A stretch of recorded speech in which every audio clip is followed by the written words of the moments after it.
Olá, eu sou Cleusa Maria Andreata, da equipe de trabalho do Instituto Humanitas Unisinos. A todos e todas, damos as boas-vindas para mais uma conferência online do IHU, através das quais buscamos garantir a participação em nossos debates. Vocês podem participar através dos chats das plataformas em que nos assistem agora. Hoje estamos recebendo a professora Tina Beattie, da University of Roehampton, da Inglaterra, que apresentará a conferência Mulheres na Vida da Igreja, Avanços e Obstáculos no Pontificado de Francisco. Programação essa que integra o amplo programa do 22º Simpósio Internacional IHU, intitulado A Relevância Pública do Cristianismo no Mundo em Transição. A transmissão online dessa conferência está sendo feita diretamente através da página do IHU, da plataforma Zoom, do YouTube, do Facebook, do Twitter do IHU. Na plataforma Zoom é possível acompanhar a conferência no idioma original, o inglês, através da tradução simultânea. Como já anunciamos no início, está conosco, então, a professora, a doutora Tina Beattie, para proferir esta conferência. Ela é doutora em teologia pela Universidade de Bristol e é especialista em questões de ética e de feminismo, é também membro da equipe da Revista Católica Britânica, de Tablet. Ela deixou recentemente seu cargo de professora de estudos católicos na Universidade de Roehampton, em agosto de 2020, mas ela continua atualmente como diretora do Catherine of Siena College, com sede na mesma universidade.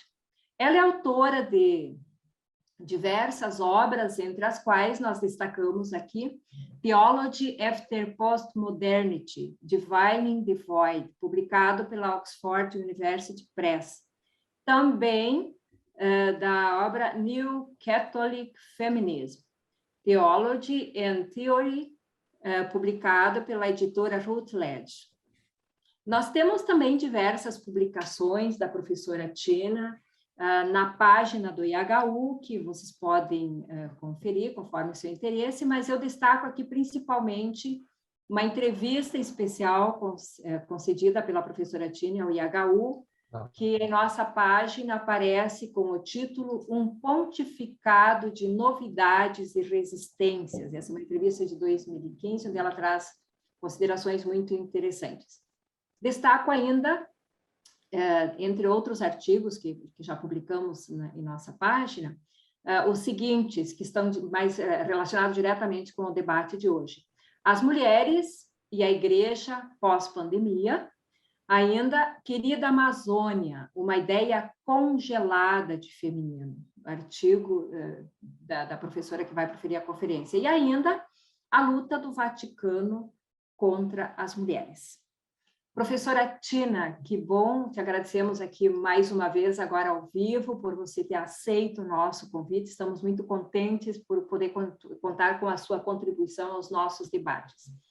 Conforme nós já conversamos, nós temos um tempo disponível para essa conferência de cerca de 50 minutos, e depois nós vamos abrir para perguntas das pessoas que nos acompanham, perguntas essas que podem ser encaminhadas através dos chats.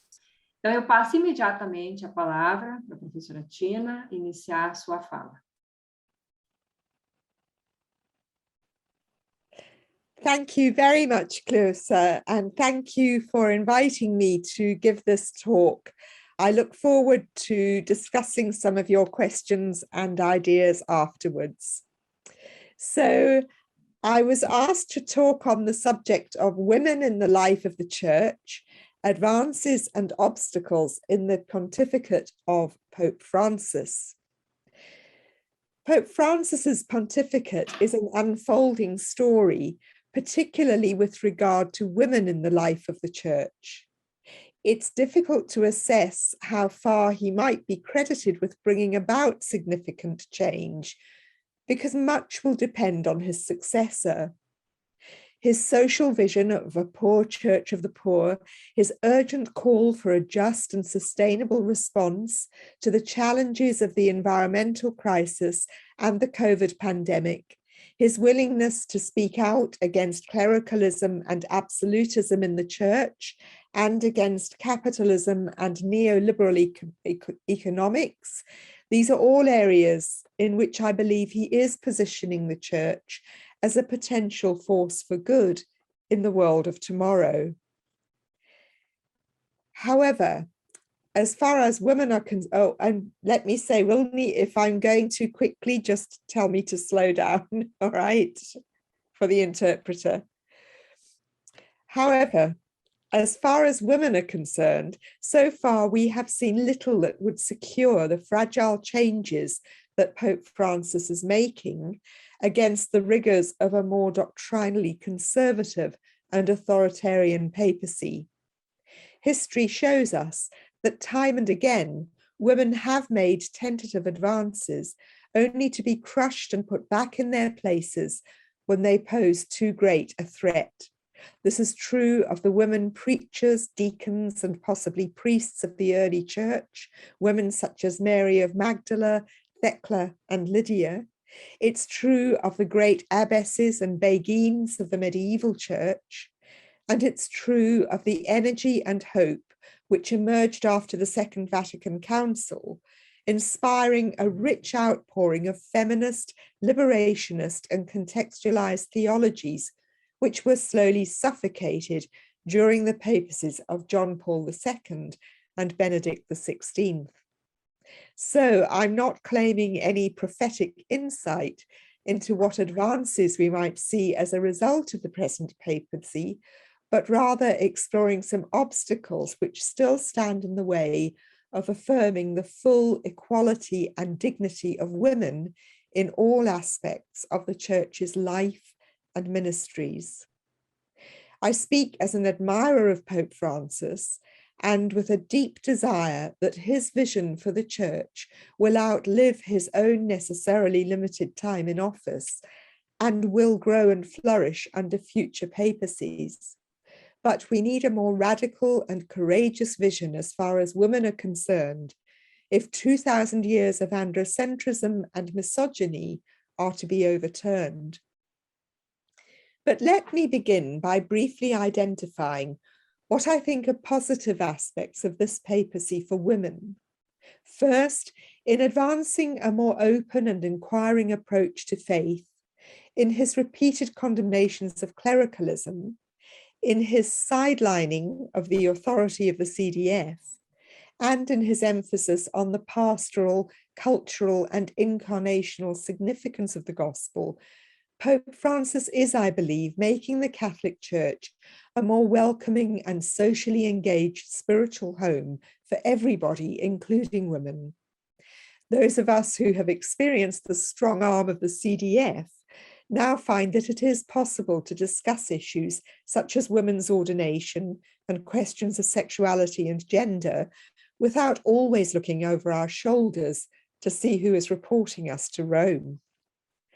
Pope Francis's theological style is poetic and effective, more concerned with speaking to our hearts than our heads, though I think he is a serious intellectual. I suspect he wears his learning lightly because he would rather communicate well with ordinary people than impress his learned colleagues with his theological sophistication. If we follow psycholinguistic gender theorists such as Luce Rigore and Julia Kristeva, then we might say that Pope Francis is feminizing the Church's language, not in terms of an essentialist understanding of femininity, but in terms of loosening the rigid grids of authoritarian doctrinal absolutes to allow a more fluid, evocative, and expressive style to emerge. Environmentalist Mary Colwell cites the language of love and wonder in Laudato Si, and she pleads, please, please, environmental world, can you only use words that are used in poems? Because actually, love of the earth is all about love. The most poetic of Pope Francis's teaching documents to date is the 2020 post-synodal apostolic exhortation, Querida Amazonia, which is suffused with the language of poets and which he presents as a series of dreams. Here he weaves together the mystical and the contextual in a lyrical vision of a different way of being church, inspired by the cultures of Amazonia, but appealing to the whole world.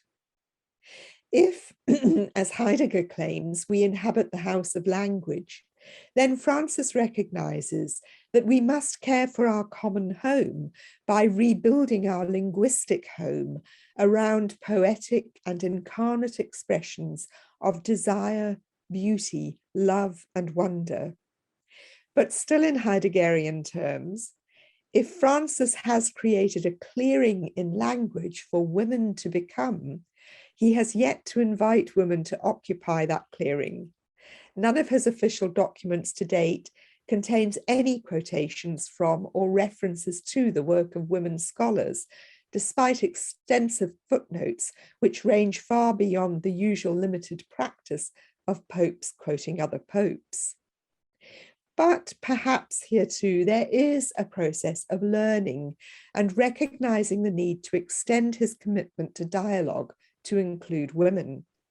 In his personal book of reflections, Let Us Dream, based on a series of interviews edited and published by Austen Ivory, there is an extensive and interesting discussion about the role of women, which shows a nuanced understanding of the contribution women have to make to the church and society. I think this is a sign that Pope Francis has been listening and perhaps would no longer use unfortunate expressions such as describing women theologians as the strawberry on the cake, which he did earlier in his papacy. In Let Us Dream, he says of the COVID-19 pandemic that a sign of hope in this crisis is the leading role of women. Women have been at the same time among the most affected and the most resilient in this crisis. Affected because they are more likely to be on the front line of the pandemic. About 70% of all those working in healthcare worldwide are women, but also because they are harder hit economically while working in the informal or unpaid sector. And he goes on to say that the Lord first announced the new life to women because they were present, attentive, open to new possibilities. Could it be that in this crisis, the perspective women bring is what the world needs at this time to face the coming challenges? Could the Spirit be prompting us to recognize, value, and integrate the fresh thinking that some women are bringing to this moment? End quote. He speaks of having promoted women to leadership positions in several Vatican departments, which is true. The most recent one was Emil Cudas from Argentina, she's now head of one of the Pontificate commissions, I think, for Latin America, which is very good news. And Pope Francis praises the work of women economists such as Mariana Mazzucato and Kate Raworth. He credits them with advocating a more maternal economy, one that isn't focused solely on growth and profit, but asks how economies can be geared to helping people to participate in society and to thrive. They advocate an economy that sustains, protects, and regenerates, not just regulates and arbitrates. And he says such ideas, long dismissed as idealistic or unrealistic, now seem prescient and relevant. Another positive sign I see is the change that Pope Francis made to canon law earlier this year, so that it now officially recognizes women in the roles of lector and acolyte. While women have performed these roles in the recent past, it's been at the discretion of local bishops and priests, whereas now these have canonical status for all the laity, women as well as men. This is the only change which Pope Francis has made at the level of doctrine rather than administration for women, and that's why I think it's significant. But as many have pointed out, there's no reason why he couldn't change canon law by the same process to allow women to become cardinals. The stipulation that only priests and bishops can be cardinals is recent. It dates back to 1917. It could be removed, which would mean women as cardinals would have voting rights during papal elections, for example. The reconstituted Vatican Commission on Women Deacons has started meeting again. And eventually, I believe this has to lead to an open and fearless discussion about the ordination of women to the priesthood. So I do see cautious signs for optimism, but I think Pope Francis could have been more radical. Indeed, the most effective way to cut through the culture wars currently dividing the US Church and spreading out through its networks around the world would be to remove the barriers to women's full and equal participation at all levels of the Church's sacramental and institutional life. Until this happens, it will always be possible for conservative Catholics to use their influence to undergird regimes of patriarchal authority sustained by veiled misogyny. So let me turn now to a more critical discussion of Pope Francis's influence with regard to women in the Church. Two related themes form an important background to this paper. The first is a series of dialectical tensions which he identifies in Evangelii Gaudium as 4 principles related to constant tensions in every social reality. These principles are: time is greater than space, unity prevails over conflict, realities are more important than ideas, and the whole is greater than the part. In reflecting on the representation of women in his writings, I want to bear those principles in mind, particularly time is greater than space and realities are more important than ideas. The second theme I want to bear in mind is Pope Francis's emphasis on the mystical aspect of faith. This restores to the post-conciliar Church a dimension that was lacking from the more politicized and rationalizing ethos of the Council, and as a result, we saw a reactionary impetus in the form of some of the liturgical and sacramental attitudes that emerged during the papacies of Popes John Paul II and Benedict XVI. The Christian life, as Francis portrays it, the mystical life, is a journey to the far horizons, lived out on the edge of the receding horizon of eternity. Like St. Augustine, we must, says Francis, seek God to find him and find God to keep searching for God forever. So I want to bear in mind that when we speak about women in the Church, we are not speaking simply in institutional terms, as if the Church is yet another global corporation or an NGO. We must speak first and foremost of the mystery of faith and of the significance of prayer and faithful discipleship in any movement that seeks change within the Church. But I want to go back to those 4 principles Pope Francis articulates. In the time available to me today, I want to suggest that when he uses the language of maternal femininity, he is betraying his own principles by privileging ideas over realities, space over time, and the transcendent and mystical over the cultural and incarnational. When real female lives are elided in favor of romantic ideas and iconic motifs, the result is not mystery, but mystification, a distinction I owe to theologian Dennis Turner, who was one of my tutors at university. My Presbyterian mother used to warn me against allowing my husband to be with me in childbirth because she said it might spoil all the mystery of being a woman. I think of that sometimes when I read papal writings on motherhood. They don't want to spoil the mystery of woman by letting body fluids leak in. by allowing the heaving, grunting, bloody realities of a woman in childbirth to intrude upon their consoling fantasies of the mystifying wonder of it all. They don't want real female bodies to disrupt the mystery of being a woman.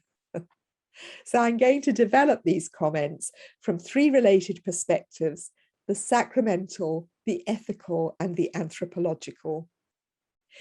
In Laudato Si, Pope Francis insists that we can encounter God in every aspect of creation.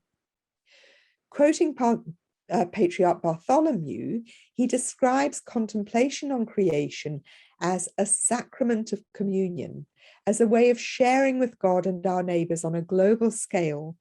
It is our humble conviction that the divine and the human meet in the slightest detail in the seamless garment of God's creation, in the last speck of dust of our planet.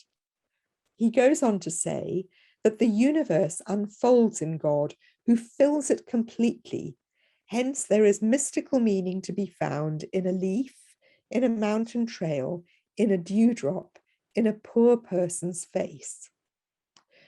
All this would suggest that each species and each individual has the capacity to reveal God in its own unique way, according to the graced nature of its being. The human, made in the image and likeness of God, bears this revelatory capacity in a uniquely significant way. Yet Francis upholds Pope John Paul II's insistence that the ordination of women is a closed issue, not open to debate. So we can see God even in a leaf or a tree, but not, it seems, in the female body on the altar. In upholding the prohibition against women priests, Pope Francis hasn't added any real theological insights as to why this is so. He just repeats Pope John Paul II's diktat. But he has been challenged by journalists who have asked him to explain his position. Responding to Swedish journalist Christina Kapelin on the flight back to Rome from Lund after his visit to Sweden in November 2016, he repeated in almost identical words a response he'd given to another journalist on a previous occasion. In Catholic ecclesiology, and I'm quoting, in Catholic ecclesiology, there are two dimensions to consider: the Petrine dimension from the Apostle Peter, and the Apostolic College, which is the pastoral activity of the bishops, and the Marian dimension, which is the feminine dimension of the Church. And this I have said more than once. I ask myself, who is most important in theology and in the mystery of the Church, the apostles or Mary on the day of Pentecost? It is Mary. The Church is a woman. She is la Chiesa, not il Chiesa. And the Church is the spouse of Christ. It is a spousal mystery. And in light of this mystery, you will understand the reason for these two dimensions: the Petrine dimension, which is the bishops, and the Marian dimension, which is the maternity of the Church in the most profound sense. A church does not exist without this feminine dimension because she herself is feminine. So that is, by the way, Hans-Urs von Balthasar, and it's also what I mean by mystification. He talks about the mystery of the Church, but sorry, this is mystification. It's amusing to note that in Polish, the native language of John Paul II, the noun for church, kościoł, is masculine. So we should note here too that the language of woman, maternity, and femininity are ecclesiological metaphors which have been abstracted from all the material complexity of real female bodies. In fact, in the Catholic tradition, gender has always been a fluid concept, which refers primarily to relationships, sometimes hierarchical with regard to masculine authorities and feminized subordinates, sometimes nuptial and erotic when used in mystical texts, and sometimes maternal and paternal. So I don't want to suggest that there's any problem with such metaphorical fluidity with gender. It opens up creative possibilities for our understanding of human gender beyond the binary sexual essentialisms of theology of the body, for example. But when the female body is explicitly denied access to roles that give sacramental expression to the maternal feminized body of Christ and or Mary in the church, then we are dealing with a level of abstraction which belies Pope Francis's insistence that realities come before ideas. I'll give an example of this. In Evangelii Gaudium, Pope Francis writes about homiletics under the title A Mother's Conversation. And he says that the church preaches in the same way that a mother speaks to her child. He says the Christian faith must be communicated in our mother culture, our native language, in a setting that is both maternal and ecclesial. And he says this enculturated preaching requires a synthesis that comes from the passionate heart of the preacher rather than ideas or detached values. Well, the idea of a priest speaking as a mother is detached from any incarnate maternal context. It's an idea, it's not a reality, because according to canon law, only priests and deacons are permitted to preach the homily during Mass, so women cannot initiate the mother's conversation that is the homily. Francis speaks of the fleshy devotions of popular religiosity, but female fleshiness bars women from speaking when the maternal voice is heard in the context of the Mass, which is the very heart of Catholic devotional life. Francis's richly incarnational vision unravels in the face of such abstractions. There is no adequate theological justification for this, but it means that only the male body is essential for the whole sacramental life of the Church. The female body is needed to perform the functions she shares with other mammals, that of producing offspring, but there is no other role attributed to her gender that cannot be filled sacramentally by men, except, of course, the sacrament of marriage, but that is open to both sexes. In her 1973 book, Beyond God the Father, radical feminist theologian Mary Daly refers to the looking glass priests who elevated the humble feminine tasks assigned to females to the supernatural level in which they alone had competence. And she mentions rites such as baptism and the Eucharist, which appropriate the natural womanly functions of birth and bodily nurture, normally associated with maternal life, and sacramentally excluded from the female body by assigning them to the male priest. And she says these anointed male mothers are naturally called fathers. Daly was writing in the aftermath of the Second Vatican Council, when many theologians were gripped by a revolutionary sense of liberation and transformation. But today, nearly half a century after she was writing, and with a Pope who has done more than any other to restore the spirit of the Council, her words still seem as relevant as when they were written. So that was the sacramental questions. And I'm going to move on now to some of the ethical implications of Pope Francis's romanticization of maternal feminine life and his failure to connect that with women's realities, particularly around areas of sexual and reproductive life. And I'm adding a bit that's not in the script here. I'm sure some of you will have seen that Texas has just introduced laws which make it illegal for women to have an abortion anytime after the first signs of a fetal heartbeat, which is 6 weeks, which is before many women know they are pregnant. So I'm not a supporter of the US pro-choice movement, but this Texas law has been supported by many bishops in the US Conference of Catholic Bishops, and it really is an atrocity against women because it doesn't offer viable alternatives for keeping one's child and having the economic and social means to do so. So that's just me adding a little unscripted bit. So we are familiar with the powerful images Francis evokes when he calls for a poor church of the poor, a church that smells of the sheep, a church that is a field hospital. But when we turn to how these exhortations reflect the struggles and sufferings of the world's poorest women, we are confronted by a deafening silence. So now, ethical perspectives. Like his predecessors, Pope Francis loves to speak in the language of motherhood and so-called feminine genius. In a general audience, he declared himself extremely fond of the image of the Church as mother. Developing this theme, he speaks of the mother who shows her children the right path to take through life with tenderness, affection, and love.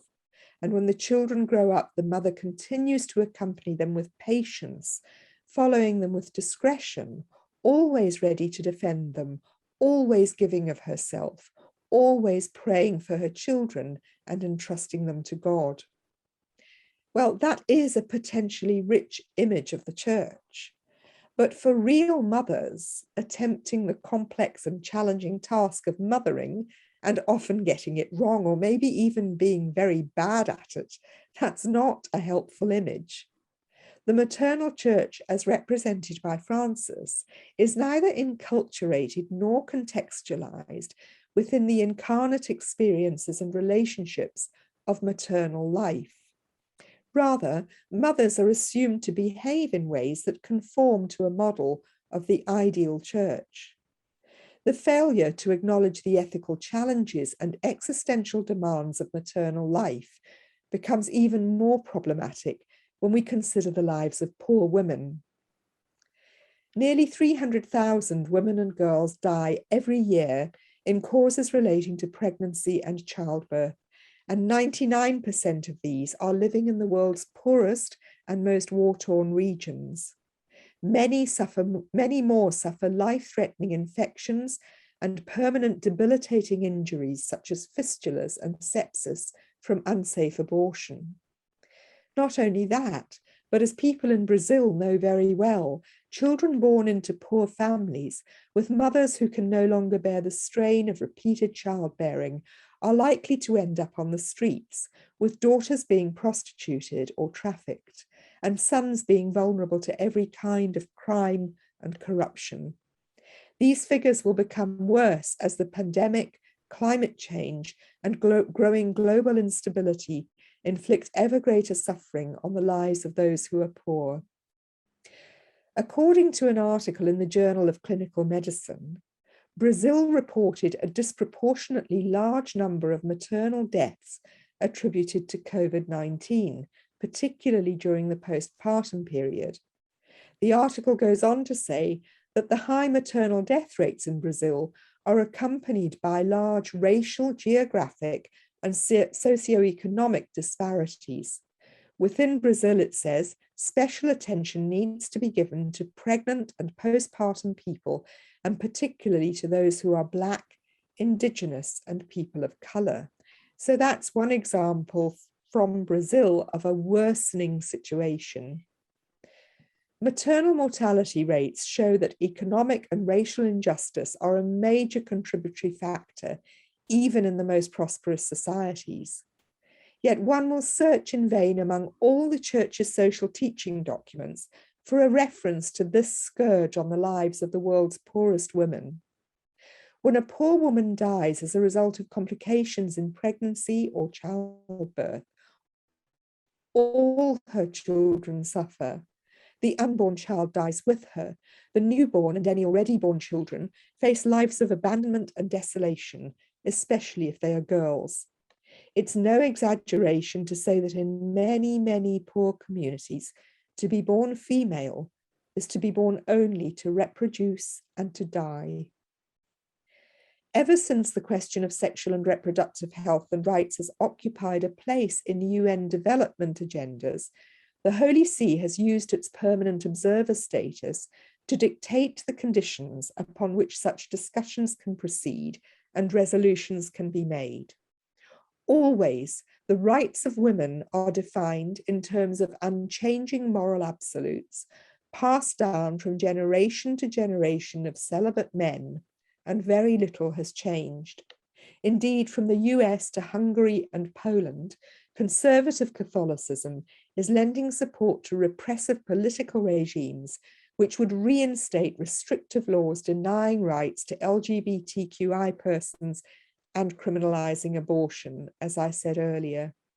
The Church's moral absolutism on this issue is one of the most powerful weapons used by the far right in misogynistic attempts to control the bodies of women and girls.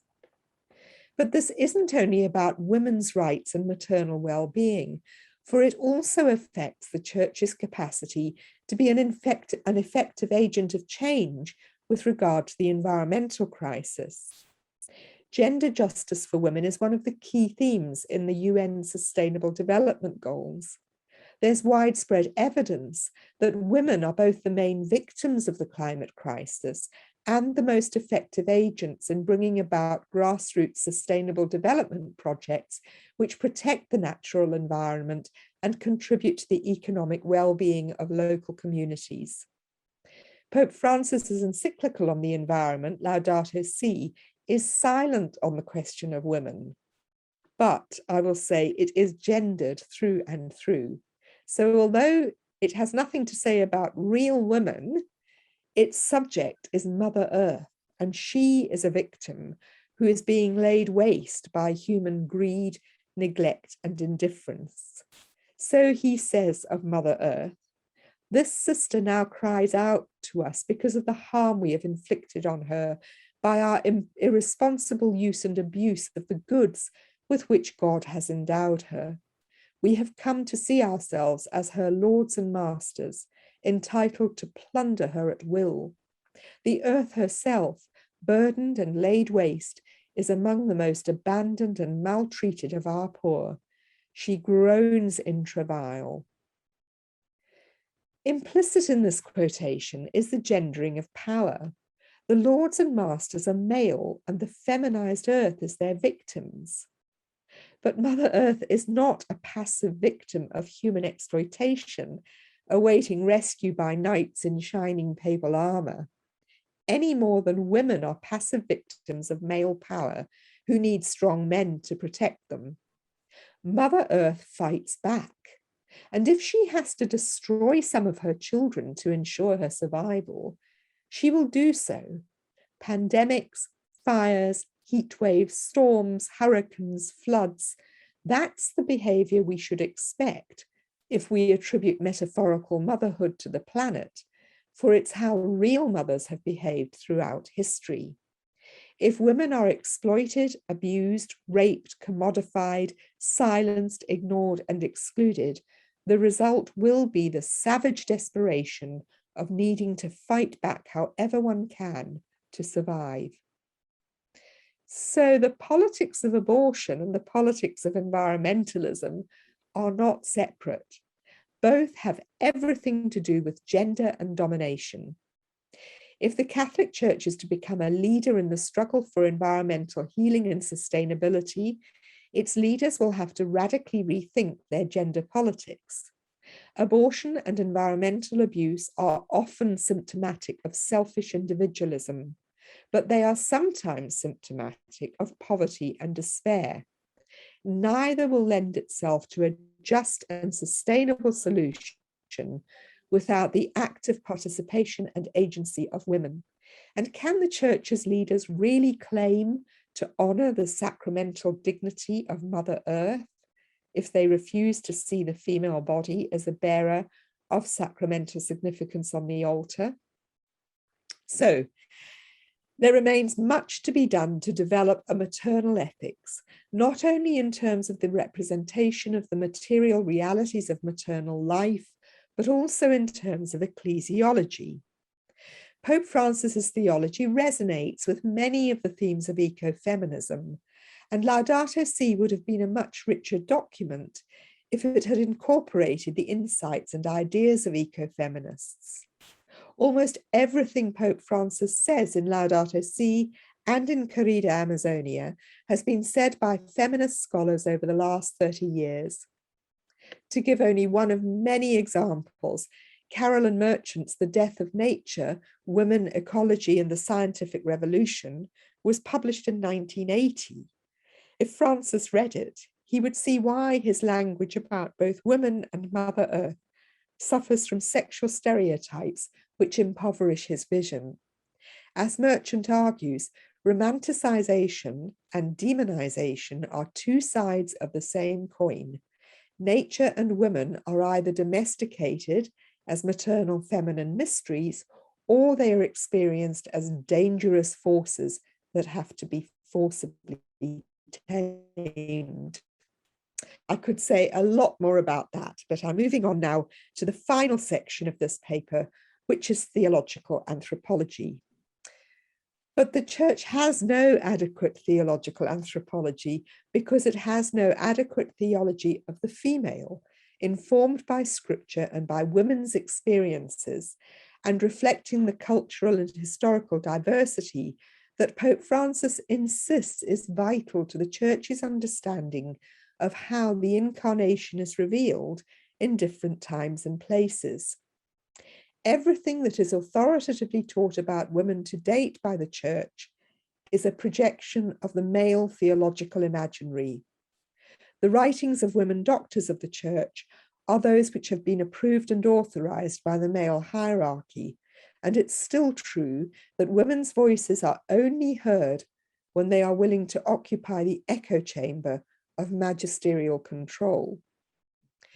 Pope Francis has restored to church teaching a fully incarnational and contextualized account of the life of faith, in which enculturation is vital to revelation. According to Francis, the people of God is incarnate in the peoples of the earth, each of which has its own culture. As individuals, we derive our identities and our experience of God within our different cultures, because, to quote from him again, grace supposes culture, and God's gift becomes flesh in the culture of those who receive it. It's interesting to note how Francis substitutes culture for nature here. In the more familiar Thomist axiom that grace supposes nature, he says grace supposes culture. The Holy Spirit, according to Francis, works to bring communion and harmony within and among our diverse cultures. And here we have that theme of unity and diversity that he emphasizes. But evangelization requires enculturation, the adaptation of the Christian message so that it reflects and transforms the cultures within which it is incarnate. So he says, culture is a dynamic reality which a people constantly recreates.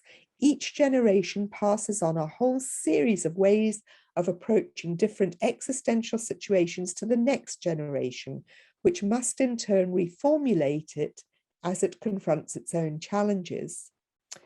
Good, but what about the existential situations which women pass on to their daughters and which shape women's lives in richly diverse ways according to the different cultures and contexts we inhabit?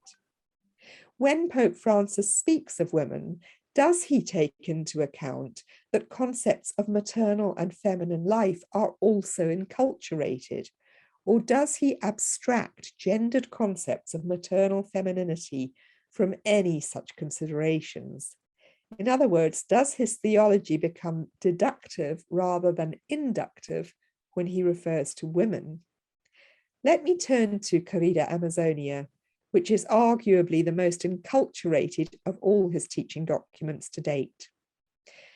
The section on women in Querida Amazonia is titled The Strength and Gift of Women. Up until this point, the document has been a humble act of deference towards the synodality and authority of the Latin American bishops. Francis urges people to read the original synod documents, and as I've already mentioned, he presents his own reflections in terms of dreams in a richly poetic and effective idiom. But when we get to the section on women, Francis circumscribes the authority of the bishops who are called to inculturate the gospel. Rejecting the observation that the question of ordaining women as deacons had been very present during their synodal discussions, Francis writes that while the enormous contribution of women to the church in Amazonia must be given official recognition, this is on condition that, quote, their ecclesial services do not entail holy orders. So it's no to the synod's request for consideration of women deacons. He has opened up that conversation again, but the document says no holy orders. He says rather women's roles must be suited to the particular characteristics of womanhood, which would be diminished if women were to become clericalized. Women's power, apparently, is directed towards keeping communities together and caring for them, but not to the role of the priest. Isn't it the priest's role to keep communities together and care for them? Well, in Querida Amazonia, Francis uses nuptial theology to describe the relationship between the male priest and the bridal church. The face of Christ is, he claims, revealed through two human faces, Jesus Christ as man and Mary as woman. Earlier on, he has identified the only two functions for which a priest is essential, saying Mass and hearing confessions. And he says that the power of the priest is not hierarchical, but derives, now listen carefully to this, derives from the fact that only the priest can say, this is my body. Every time I read that, I become more disturbed. As Francis acknowledges in that document, Christ is divine and Mary is a creature. So to say that women image Mary and man image Christ, and to say that a woman cannot say, this is my body, is to exclude the female flesh from the body of Christ. That's a heresy. What is not assumed is not redeemed. That cannot possibly be what Francis intends. So, concepts of masculinity and femininity and gender roles are as culturally diverse and contextual as every other aspect of language and socialization. The values Francis projects onto women as timeless ideals of maternal femininity belong within a very particular era of Western culture. They are not divinely ordained, and they owe more to modern romanticism than to the diverse traditions flourishing within the overarching unity of the Catholic faith. Gender scholars have shown that there's a vast range of gendered roles and relationships in different cultures, including in pre-modern Catholic theology and devotion. Theological concepts of gender need to be opened up to enculturation. At the same time, oppressive cultural models of gender must be challenged by affirming in women the dignity, equality, and freedom that Christ offers to all who are made in the image of God and incorporated by baptism into his body beyond all divisions of gender, race, and class, as Galatians 3:26 tells us. Time and again, it becomes clear that Francis's concept of woman is mired in a romantic fantasy. While history moves on, woman is a timeless maternal archetype, her primary function being to soften male culture with a feminine tenderness that keeps her in silence and subordination. Let me reflect on that from the perspective of that principle Pope Francis identifies: time is greater than space. There's a passage on Mary in Evangelii Gaudium, in which his idea of a maternal ecclesiology finds its focus in Mary, the mother of the church which evangelizes. He says that Mary is Jesus's gift to the church from the cross because he did not want us to journey without a mother. The Lord did not want to leave the church without this icon of motherhood, of womanhood. This language of the icon is particularly problematic, given that similar language is used to justify the exclusion of women from the sacramental priesthood on the basis that the priest is an icon of Christ. the identification of Mary's maternal role as the personification of the church, with the idea that she is an icon of womanhood, also elides any significant distinction between womanhood and motherhood.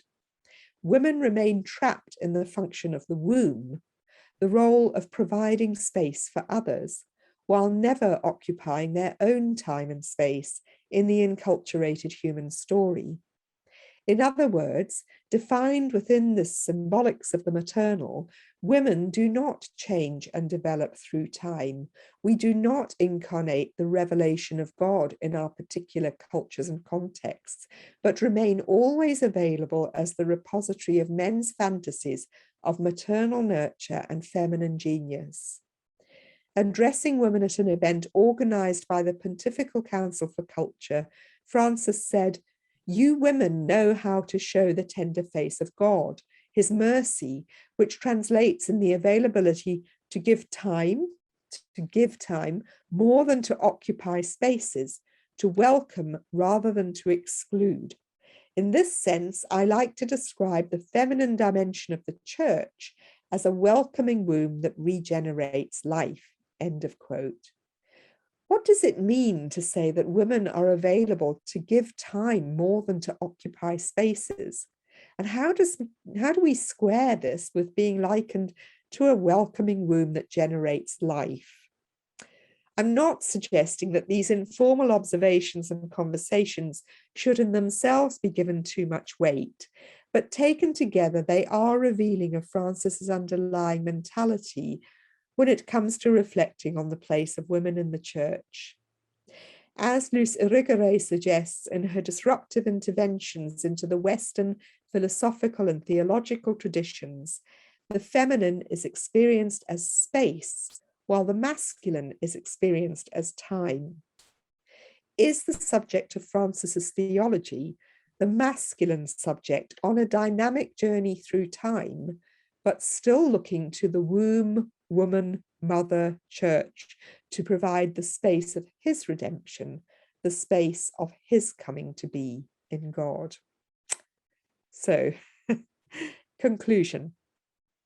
I believe that Pope Francis is aware that the roles and representation of women constitute one of the most urgent and important challenges facing the Church, for it is no exaggeration to say that a system of sexual apartheid still prevails in Catholic institutions and hierarchies. I want to encourage us to share his vision and struggle with him to liberate the Church from archaic rules and clerical powers. But we also need to engage in dialogue in order to promote the kind of unity that learns from and is reconciled through diversity, difference, and disagreement. So what kind of church might result from a process of dialogue by way of which women's scholarship and ministries, women's experiences and sufferings, women's diversity and enculturated narratives might begin to exercise a formative influence on ecclesiology, ethics, and anthropology? I want to end by quoting from two Brazilian theologians, Ivone Guevara and Maria Clara Benguema. Here is Guevara. When women's experience is expressed in a church whose tradition is machistic, the other side of human experience returns to theological discourse, the side of the person who gives birth, nurses, nourishes, of the person who for centuries has remained silent with regard to anything having to do with theology. Now she begins to express her experience of God in another manner, a manner that does not demand that reason alone be regarded as the single and universal mediation of theological discourse. This way of doing theology includes what is vital, utilizing mediations that can help to express what has been experienced without exhausting it, a discourse that leads to the awareness that there is always something more, something that words cannot express. And just for the interpreter, I'm just off script here just to say, when I read that, That is the style of Pope Francis's theology. He is speaking the kind of language that Guevara says would come into the church. But as I've tried to suggest, that language still doesn't represent the incarnational reality of women's lives. So the last quotation is from Maria Clara Benguema, and she describes what this might mean in a Eucharistic understanding of social justice. She writes, throughout Latin America, in the rural areas and the poor districts on the edges of cities, there are millions of women conceiving, bearing, and suckling new children of the common people. It is the woman's body, Eucharistically given to the struggle for liberation, really and physically distributed, eaten and drunk by those who will, as men and women of tomorrow, continue the same struggle of patience and resistance, pain and courage, joy and pleasure. Breaking the bread and distributing it, having communion in the body and blood of the Lord until he comes again, means for women today reproducing and symbolizing in the midst of the community the divine act of surrender and love, so that the people may grow and the victory come, which is celebrated in the feast of true and final liberation. Benguema translates an appeal to women's experience into a Eucharistic sign of love and hope as we await the final liberation of creation. I think that's a good note on which to end my talk, and thank you for listening. Professora Tina, muito obrigada, dizemos nós, por nos brindar com toda essa reflexão ao longo da sua conferência, trazendo tantos elementos significativos, tanto da fala do Papa Francisco, quanto pontos de reflexão desde as experiências das mulheres, e inclusive trazendo essa dimensão da corporeidade feminina. Você nos desafia muito no sentido da urgência, da relevância desse diálogo, teologia, antropologia, enfim, muitas questões que apontam para uma agenda teológica de reflexão quanto ao lugar das mulheres na igreja, também agendas práticas pastorais.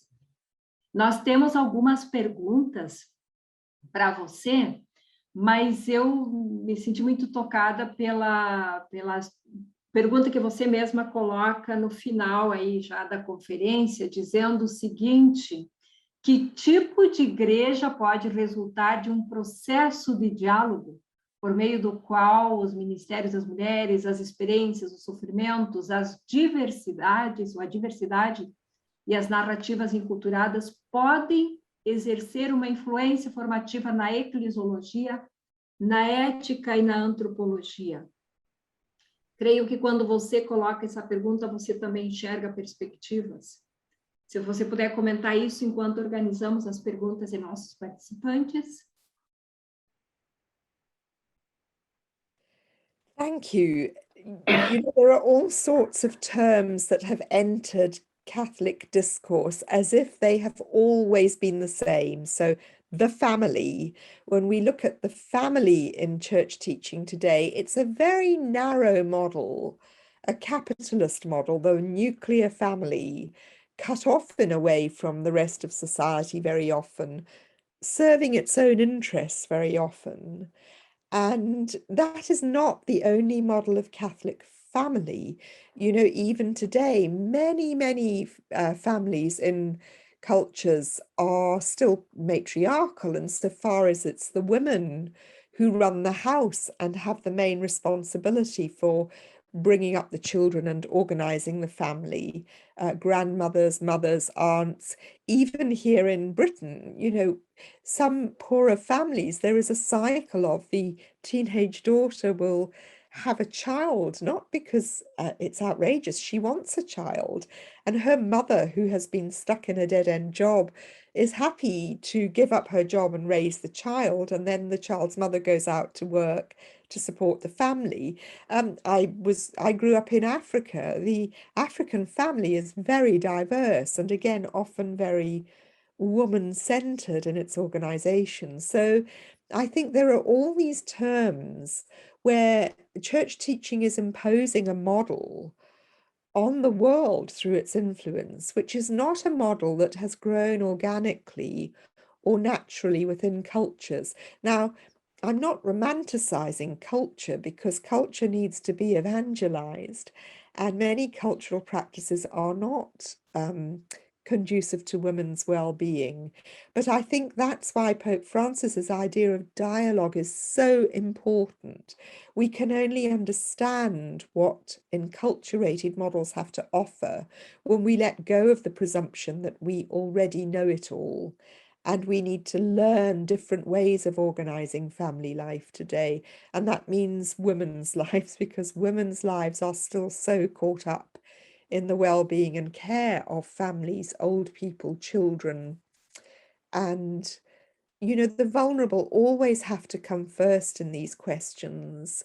And as the nuclear family is breaking down, as conventional relationships are breaking down, we need to ask what models of family are best, what models of nurture and care for the very young, the very old, the disabled work best. And the models we have today don't work. And the models of womanhood we have today don't work, because what the church is offering women is just not something that many of us find compatible at all with the lives we lead in our cultures and contexts and professional worlds. So I hope that's some kind of answer. Isso nos ajuda a manter aberto o diálogo. Temos uma pergunta aqui da Floripes Reis. Ela gostaria de conversar um pouco mais sobre a origem do androcentrismo na igreja, nas igrejas cristãs. De onde vem? O que está na base? E eu já incluo aqui uma pergunta da Maria Luísa. Ela diz: será que a igreja não percebe que, enquanto não reconhecer o devido valor das mulheres, as injustiças vão se perpetuar? Se quiser comentar, para responder. Thank you. They're quite related questions, aren't they? And the roots of androcentrism, I think, run very deep in the human condition. It's by no means confined to the Christian church. It is almost a culturally universal truth. The tragedy to me is that when I look at the Gospels, when I look at the message of Jesus Christ and the doctrine of the Imago Dei, of the human created in the image of God, the doctrine of creation, I see that what Christianity really does is to challenge androcentrism at its roots, and to say that there is no space for this in our idea of God, in our idea of a community, in our idea of families. And yet that cultural model is so pervasive that as soon as the early church began to become institutionalized, as soon as it began to need structures and rules, rather than challenge the status quo, it absorbed it. It was easier just to let the old patriarchal rule continue. But I think androcentrism as a phenomenon is also rooted deeply in the human psyche. I think psychoanalysis can help us to understand about the primacy of the male in the psychological formation of human beings.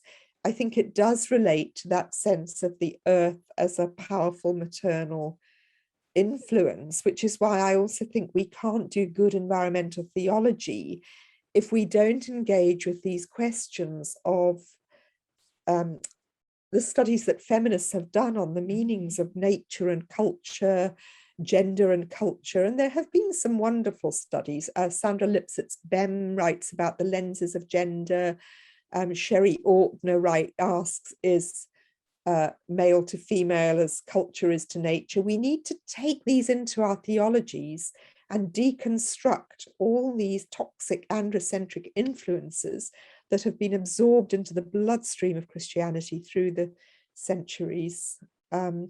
It should not be possible for any Christian to support a regime like Donald Trump and MAGA, and sitting here in Britain looking at Brexit and some of our terribly cruel social policies, I would say I don't know how Christians can support that either. So androcentrism runs deep, but I think we have the resources within the gospel to challenge that. We worship a vulnerable Christ who was born and who deconstructs God on the cross. And John Sobrino still, for me, is one of the most eloquent writers on what that means. And we work, I think, with a theological revelation which at its heart makes God vulnerable, makes God flesh, makes God, it deconstructs the sacred, it deconstructs the power of God and gives us what we need in terms of tenderness and vulnerability away from the androcentrism. And related to that, how can we have justice when half the human race has not yet been recognized in its full humanity? How can we have justice when oppressing women can still be seen as compatible with the Christian life? How can we have justice when, I don't want to use the word Taliban as a metaphor because that's a bit of a cheap way to talk, but whether women are visibly veiled and excluded from education, or whether they are simply brainwashed with the ideas that that's where they belong. No, we can't have justice without justice for women. What would that justice look like? It looks like the world we have, actually, militaristic, divided, destroying the environment. The world we have is a world without justice because it's still a world really without women. And as Pope Francis acknowledges, it was the women leaders in the COVID pandemic who rose to the challenge in the most effective, compassionate way, and who seemed to win the trust of the people because they were on the side of the people. They were not on the side of corporations, of money, of their own self-interest. Here in Britain, our politicians in the government have been profiteering from the pandemic. It's outrageous. Anyway, I won't go down that road. But no justice without justice for women. That's not possible. Temos uma outra pergunta que eu já repasso para você. É como os homens inseridos nas comunidades, nas universidades, sejam eles leigos, padres ou religiosos, podem contribuir para que esse novo modelo de igreja que sonhamos aí seja inclusivo, igualitário, dialógico, onde seja possível o diálogo? You know, I think the most important thing for any of us is to learn how to listen. And if we read Pope Francis's Amoris Laetitia, his post-synodal document after the Synod on the Family, there is a wonderful section in that. I think it's paragraphs 130 to 136 about dialogue. Now, it's kind of written for husbands and wives, but it's the model for any dialogue. And it emphasizes that we need to listen, even if we think the person we're listening to is wrong. We mustn't correct them. We must learn to listen to them and understand. And only then are we in a position for dialogue. And I think the biggest mistake any of us make if we assume a natural position of authority is to assume we know the answer before we've heard the question that's really being asked. Twice in recent months, I have entered a discussion on abortion and social media. I'm not pro-choice, but I respect church teaching on this, but I think it's hugely complex, and only women can be the authorities on the ethics of this. And twice in the last few months, I've entered a social media discussion about abortion, which was nuanced and vulnerable. And both times, a male member of the Catholic hierarchy has come in and closed me down by just, you know, reminding me of church teaching, or saying how wrong abortion is. Well, he may well be right. But you know what happened in one of those conversations was that we took the dialogue out of public social media and went to a secret group that the women in the dialogue are members of. And we had the most beautiful, tearful, sorrowful dialogue among a couple of women who had had abortions. That priest never heard that because he was very quick to state church teaching at the beginning of the dialogue. And who was going to talk after that. Nobody would make themselves vulnerable. There are conversations that our hierarchy does not hear because it closes down the possibility of being heard. So I think not just men, all of us need to say, when someone tells me that they feel my group oppresses them or keeps them down, what haven't I heard? You know, I've learned so much from the whole resurgence of the white supremacy, Black Lives Matter movement. And I grew up in Zambia. I've lived in Africa for many years. I thought I'd learned all the lessons of racism and prejudice and overcoming those things in myself, but I haven't. And the white supremacy critique that's emerged now has hit me all over again with how much I take for granted and how much I have to learn. And I think that's something for men, you know, if they feel they're in a position of authority, stop and listen, lose your power and dialogue. And often I think part of that is saying, what am I afraid of? One of my critiques of feminism would be that I think too often we underestimate the power we women have as mothers, as very often the key person in the household, mothers-in-law, whatever we are. I think we can underestimate that some of the anger against us is sometimes rooted in a deep fear of maternal power. Now, that doesn't excuse the anger, but I think we have to understand.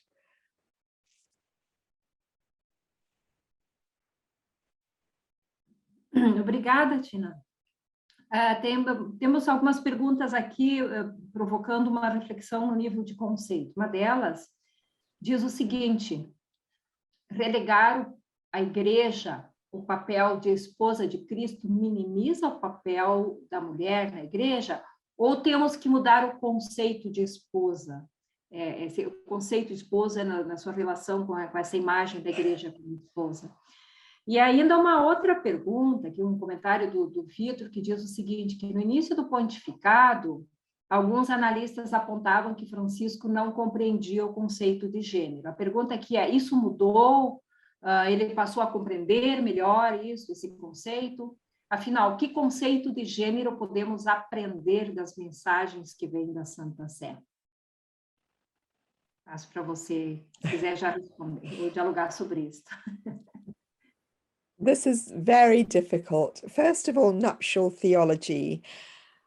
I find that challenging because I think the imagery of nuptial theology is very ancient. I mean, it goes back to the Hebrew Bible, and it can be very beautiful. It is poetic, it is lyrical, it is eroticized. So unlike many feminists, I want to keep that language. But I think that what we have today in church teaching, bizarrely, is a desire to affirm that women and men in marriage are equal but different, whereas a desire to keep a kind of hierarchy of marriage in ecclesiology and nuptial ecclesiology. Now, I would argue that there is something about Christ elevating the human to the divine, theosis in the Orthodox concept of theosis, divinization of the human, in Christ becoming servant to the people, that is inviting us to a radical equality with God in Christ. He's no longer master, he calls us brothers and sisters. He invites us into an equality. And if we're going to use nuptial language, then I think we can say, as a husband and wife, and by the way, I don't think it matters if the husband and wife are two men or two women or what they are. It's the relationship of a lifelong commitment to one another in that self-giving love, and a love that provides space for others to become, a love that provides space for sexual maturing and development. All these things can become metaphorical in nuptial ecclesiology, except let's be careful of the sex aspect. You know, von Balthasar has introduced through his influence a very sexualized image of nuptial theology, which I think is toxic.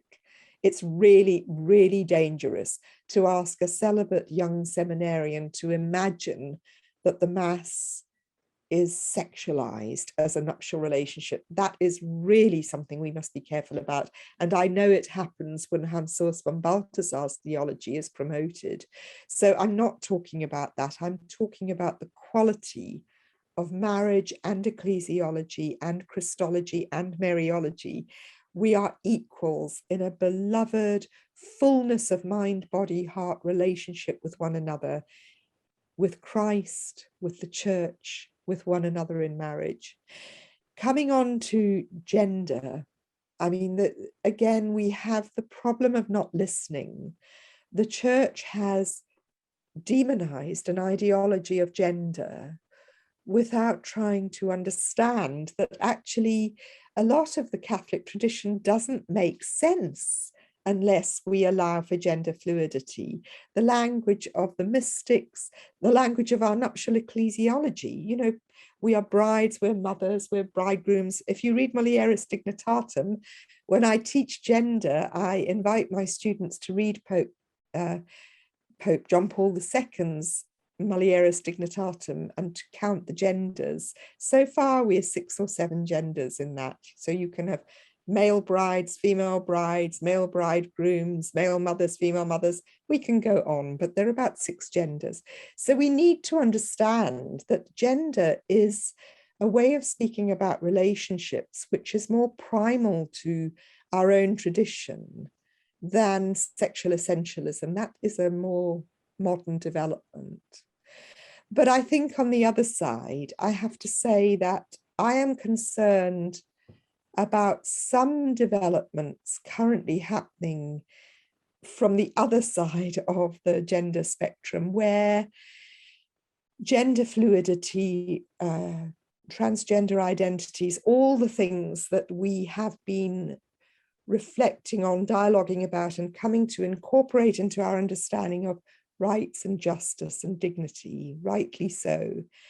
Now we have a move towards a more radical, certainly in Britain and the US, where one can just choose one's gender. And so if, you know, I don't want to suggest that transgender people are any more or any less likely to do any kind of crime than any of us. That's not what I'm saying. But men can be very devious if they are abusers of women. And if I can just call myself a woman in order to gain access to a women's rape crisis centre, in order to gain access to a women's prison, there is something wrong with that. Feminism has just begun. We've not even begun. Look at what's happening in Afghanistan. Look at what's happening in Texas. Look at what's happening to women's rights all over the world. And before we've even begun to ask about anatomical female embodiment and the positions that puts human beings in, of vulnerability, of unwanted sexual advance, etc., we're having to accommodate another category of persons within that. And so I find myself on the gender issue at the moment very contested on both sides. I have always seen as my primary function to challenge what the Vatican is saying. And I've been saying things like transgender is not a choice. It's actually a really complex phenomenon that can cause great suffering that we need to understand, not condemn. But now I hear the language of choice from the other side used in a way that seems to me quite lacking in depth. And I get anxious for both sides. There is no room for dialogue at the moment, and feminism is stuck in the middle. Obrigada por sua resposta. Temos mais algumas perguntas. Uma delas é do Gabriel Guarnieri, que faz uma observação a modo de pergunta. Poderíamos dizer que a dimensão e a teologia feminina vai ser uma prioridade, um desafio, não somente para a igreja, na igreja para o próximo Papa, mas também na religião hebraica, na religião muçulmana, não só para a igreja, mas também outras tradições religiosas? Definitely. I work with friends who are feminists in Islam and Judaism. There are really brilliant scholars of the Quran, feminist scholars of the Quran, brilliant Jewish feminist scholars reading their own scriptures and traditions. Not just in those three Abrahamic religions either, in Hinduism, in Buddhism, wherever we look, there are women struggling for change within their traditions. And this is not a question of secularizing the traditions. It's not a question of saying secular culture is right and we must catch up, because I don't think that's the right way to treat our traditions. It's rather a question, again, of dialogue. What is good for women in modern culture with its secular influences and science, and what have we been given that we need to bring into our traditions? How do our scriptures lend themselves to reinterpretation? That's an ongoing work with women in all religious traditions, and we do work together. And I think it's been given new impetus by the pandemic, because many of us, as you will know, have found ourselves dislocated from our social worlds, from our religious and worshipping communities. We've had to find ways of sustaining our own spiritual lives, our own integrity, and our communities through mediums like this, that I think has given a lot of us a sense of, I'm not going back to that place. I'm not going back to that tolerance of what should never be tolerated. We know now that if the hierarchy wants to woo us back to weekly mass attendance, it may have to do better, because we may no longer be willing to go and put up with being insulted and enraged every week just because we feel we have to go. So, and in different ways, I hear that across traditions. Women, not all women, of course, I don't speak for all women, but a real energy and vision among women saying, we know that the world is on the brink of unthinkable catastrophe, environmental first, but the pandemic goes on. Afghanistan presents a whole new world of suffering and betrayal.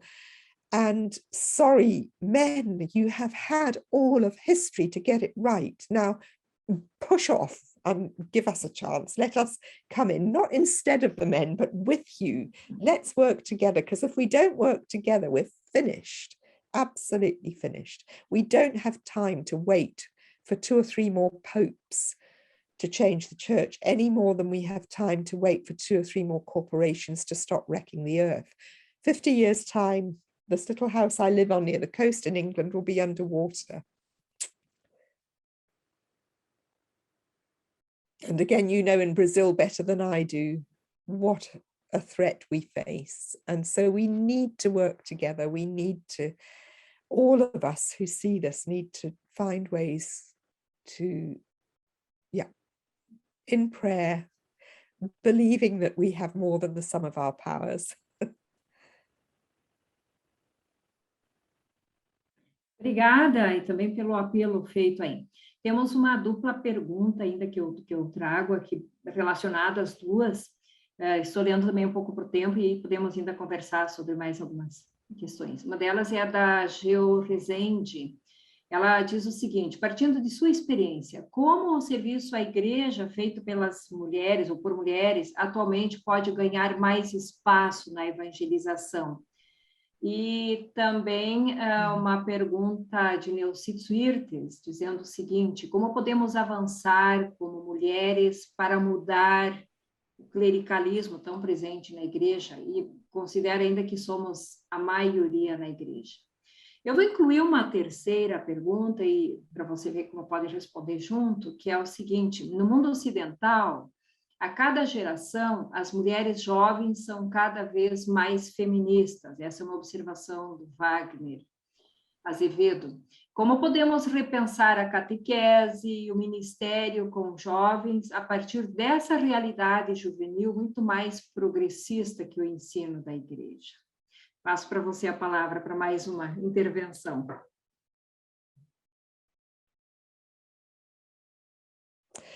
These are such important questions. I'm very conscious, by the way, that I'm not really answering, I am dialoguing, because I think you have far more extensive experience of these challenges than I do. I think you live in a part of the world where you are very much hands-on grappling with these issues, and you have wisdom to offer. So I'm just putting some suggestions that I see from where I am.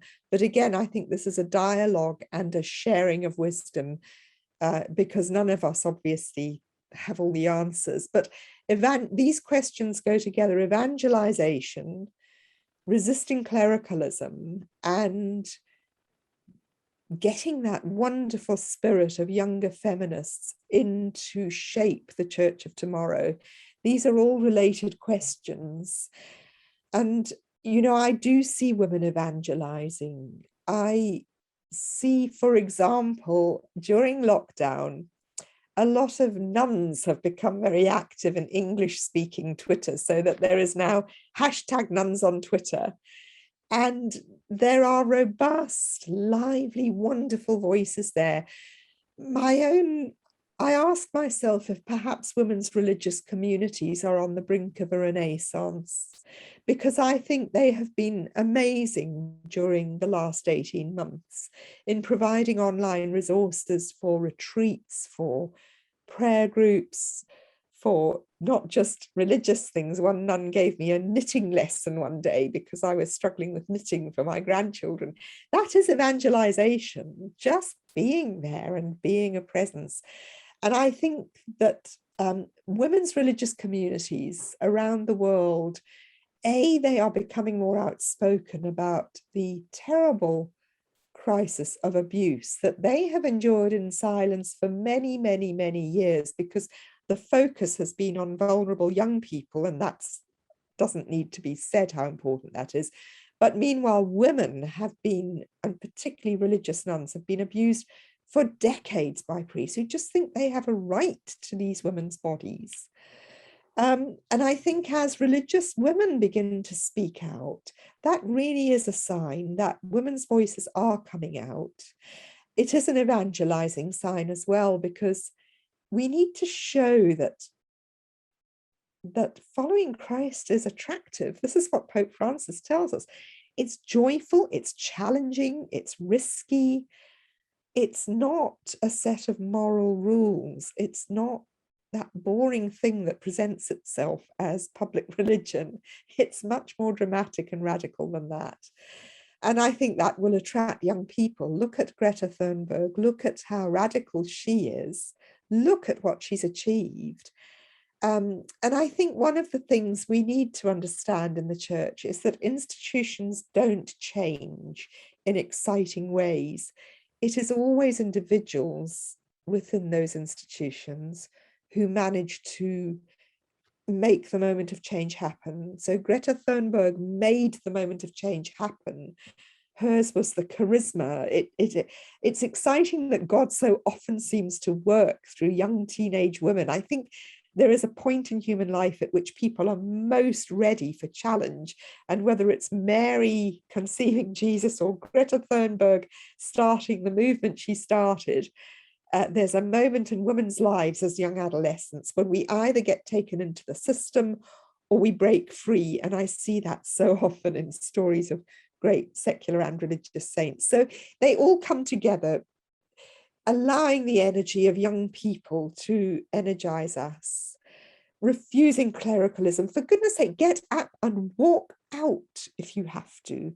But, you know, not in a hostile sense. We mustn't become one more aggressive institution, but really, we are not going to put up with this nonsense from priests anymore. We're not. And Pope Francis says we don't have to. So, you know, I think we need to be more forthright.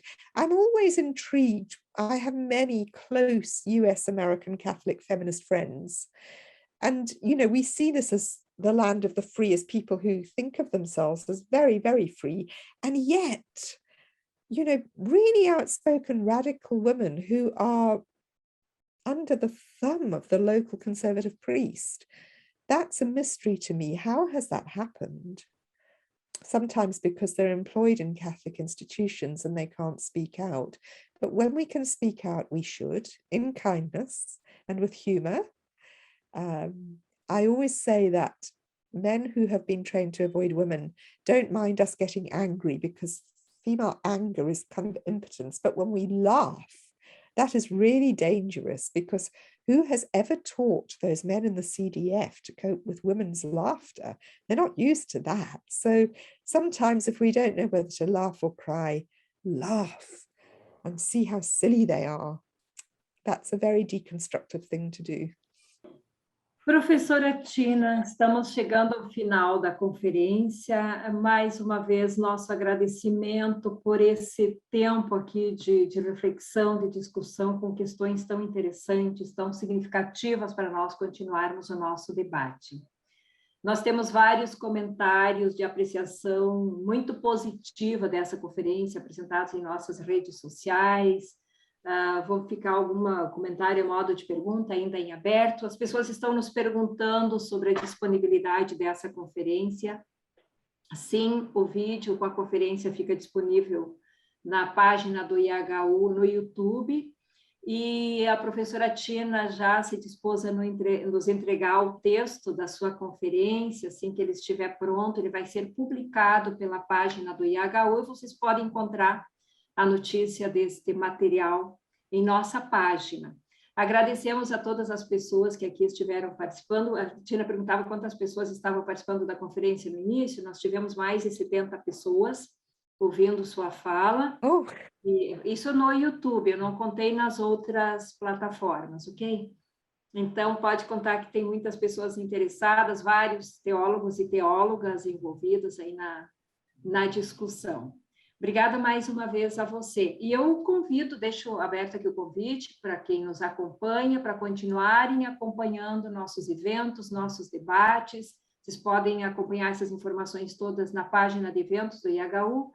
Convido a continuarem acompanhando nossas notícias, curtindo, divulgando toda a produção de debates que acontece em nossa página. E já faço uma chamada para as atividades que teremos hoje à tarde. Às 14 horas, uma conferência com Pedro Bustamante Teixeira, num ciclo de debates que intitulamos Transcaetano, sobre um trabalho aí de pesquisa que está sendo compartilhado sobre nosso cantor Caetano Veloso. E o tema da conferência de hoje é Jacques Morellenbaum e Trilogia C. E ainda hoje à tarde, às 17h30, temos o já tradicional IHU Ideias, com o tema O Contexto da Legalidade e Seus Legados para a Democracia Brasileira, com Jorge Luiz Ferreira. Obrigada a todos e todas, e até breve no próximo evento.